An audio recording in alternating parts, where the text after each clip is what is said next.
तुमच्या फेकलेल्या तुकड्यांवर ते आजपर्यंत जगले।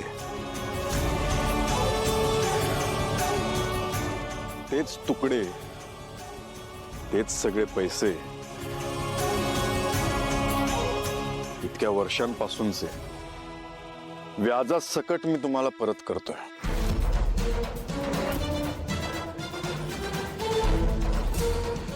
बाबा वर या।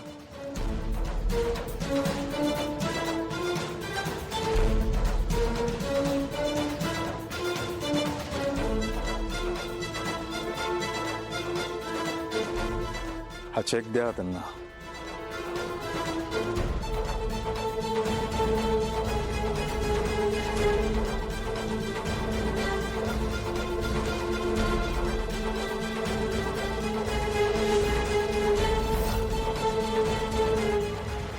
अहो भैरवीजी घ्या, व्याजासकट परत केले 1 कोटी।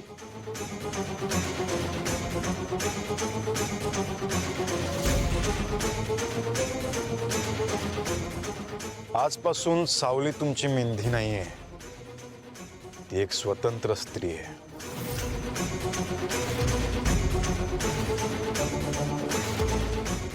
तुमचा हिशोब पूर्ण झाला भैरवीजी।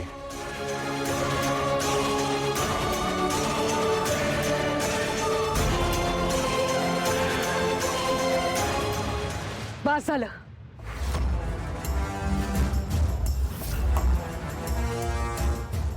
हा जो तमाशा तुम्ही सुरू केलाय ना तो अजून संपलेला नाहीये। घरी चला, प्रत्येकाशी बोलायचंय मला।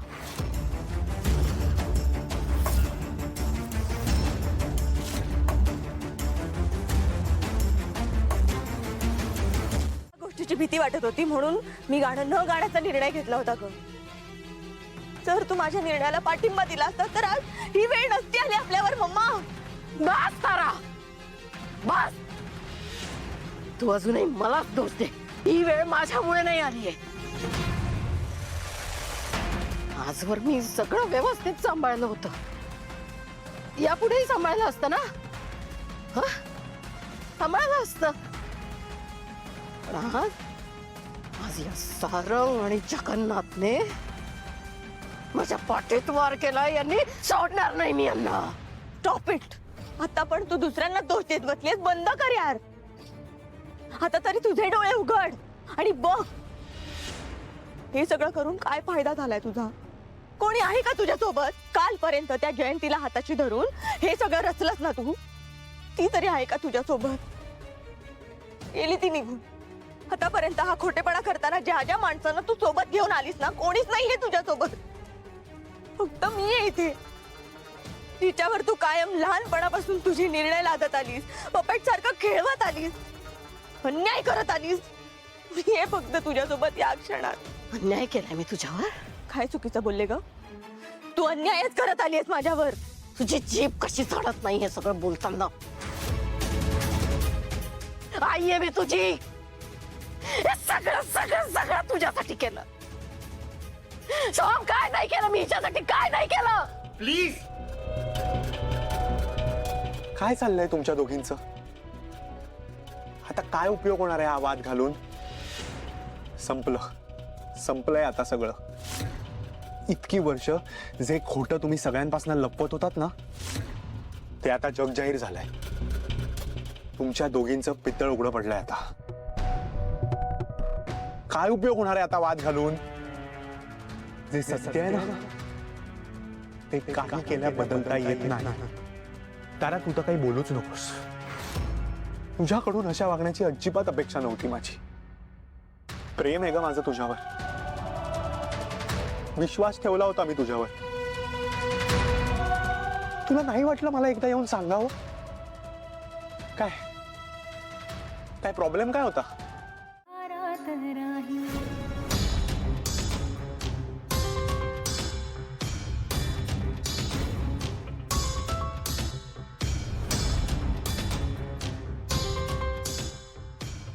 जगन्नाथजी काय चाललंय हे?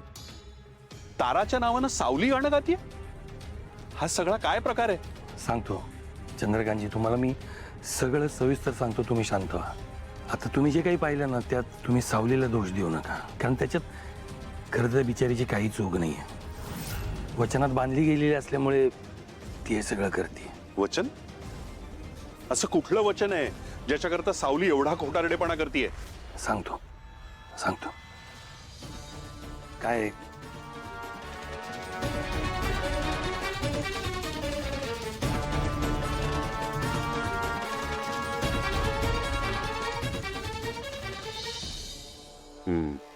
नाही, बरं झालं तुम्ही हे सगळं सांगितलं, कारण खरं सांगायचं तर सावलीला असं गाताना पाहून आधी मला धक्का बसला आणि नंतर प्रचंड राग आला. फसवलं गेल्याचं फिलिंग आलं मला. पण आता कळतंय की सावली सगळं करते ते तिच्या कुटुंबासाठी. खूप मोठा त्याग केलाय तिनं कुटुंबासाठी. खरंच फार गुणाची आहे सावली. आणि हीच तिची तपश्चर्या आहे सर. आणि मला असं वाटतं की ती भंग करण्याचा अधिकार आपल्याला नाही. मग चंद्रकांतजी, मी या आधी पण तिला हे सगळं तू थांबव असं बऱ्याचदा सांगितलं, पण शब्दात अडकलेली असल्यामुळे ती म्हणाली की नाही, मी हे पुढे असंच चालू ठेवणार. हे तिचा हा निर्णय चुकीचा आहे, मान्य आहे, पण त्यामागची भावना चुकीची नाही आहे. म्हणून आपण त्या भावनेचा आदर करावा असं वाटतं. छान. म्हणजे तुम्ही दोघांनी सत्य माझ्यापासून लपवून ठेवलं नाही, पण तुम्ही सारंगला सगळं काही सांगितलं हो ना? का असं का केलं असेल तुम्ही? तुम्हाला मला विश्वासात घेऊन मला सगळं सांगावं असं नाही का वाटलं? तुमचं आणि जगन्नाथजी, तुमचं सुद्धा हे सगळं वागणं ना मला अजिबात आवडलेलं नाहीये, पटलेलं त्याहूनही नाहीये.